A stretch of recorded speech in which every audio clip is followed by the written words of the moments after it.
welcome to my 1/4 mile 3 series. Today we're actually going to be seeing how well the oil in this car is held up over 257,000 miles. Actually, almost 258,000 miles. We're at 257,949. I bought this car with 255,000 miles. No, 254,000 miles I bought this car with. I changed the oil at around 255. We're at 258. So this is about the interval that I like to go with such a high mileage motor. I do every 2,500 to 3,000. I of course use Mobil 1, and I like doing Mobil 1 filters as well. Liquid moly also works great. It's a great oil, but Mobil 1s are easy for me to get. It's right at AutoZone, nice and easy. 5W40. I sometimes go down to 040 in the winter, but for the summer months, there's no real need to do 0W40. It's not really going to affect anything. The 5W40, it likes the thickness. You know, she's a little old, so I want that extra lubricity. Now, my Blackstone Labs, I ordered it, and it came in 2 days. No, about 3 days, right? Basically, it comes in a box, all right? You get this little bottle right here, and you open the bottle, all right? So, you gotta do this with one hand. Hang on, guys. Hang on. Oh, it's not having it with one hand. There we go. See that? Voila. So it comes in here, but then in here is another bottle, and this is where your oil goes. All right. So it's as simple as it gets. It's a plastic little bottle like this.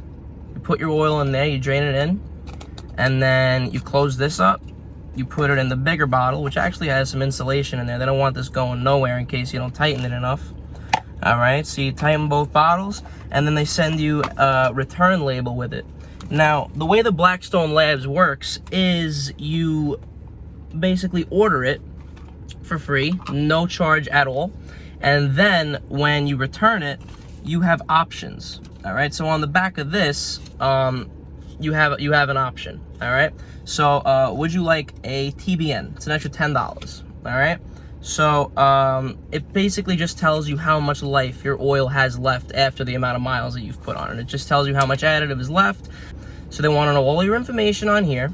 All right, I believe it's $35 for the basic one, and then it's an extra $10 if you want to see how much additive package is left over. So this is going to be a really good test because I want to see how Mobil 1 has held up in my 1/4 mile car with me driving it for the last 3,000 miles. So let's get to it.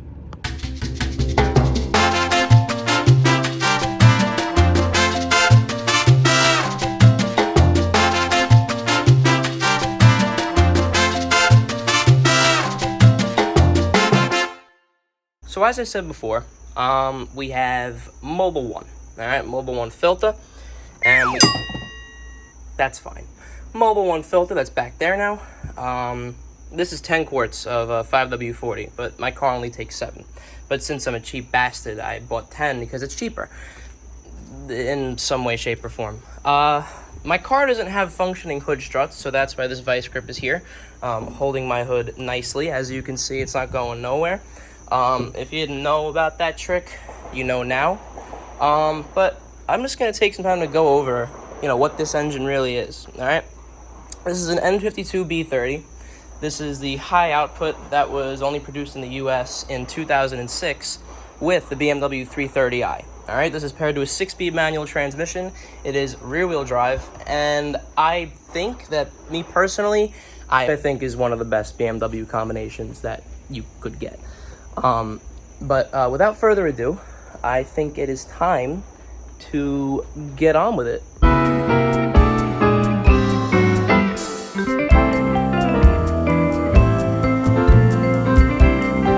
Taking the filter off is usually messy, and given the fact that this is not my shop, I'm probably gonna be a little bit cautious with the cleanliness of the filter. Out she comes.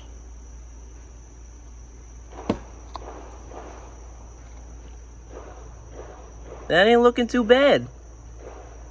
3,000 miles, just a little dark. Let me get a flashlight over here. Now we see why I'm getting this Blackstone Labs test done. Now, what a lot of people say on the forums is that, oh, my light's dying. Oh, God. To what I was saying while I was rudely interrupted by that flashlight. A lot of people are saying on the forums that this little metallic like-ness that you see over there, it's actually coming from the magnesium breaking down from my valve cover. Now, this year, BMW, the 330i has a magnesium valve cover. They warp less than the plastic valve cover gaskets, but they leak more. So I'll take doing a gasket job twice as much over paying an extra $500 for a plastic valve cover. So I'm not too worried about these metal shavings right here, and I'm gonna get this stuff tested by Blackstone Labs. So let's go change this filter and drain this oil. For those of you who haven't done this before, this is an oil filter. Okay, this is the new one. It's a Mobile 1 filter. This is the old one. I used to work at an oil change shop. We just have Pennzoil filters on hand, so that's what I used. Whenever you're doing an oil change on any car with a filter like this, any sort of cartridge filter, you always need to make sure that you change this O-ring right here.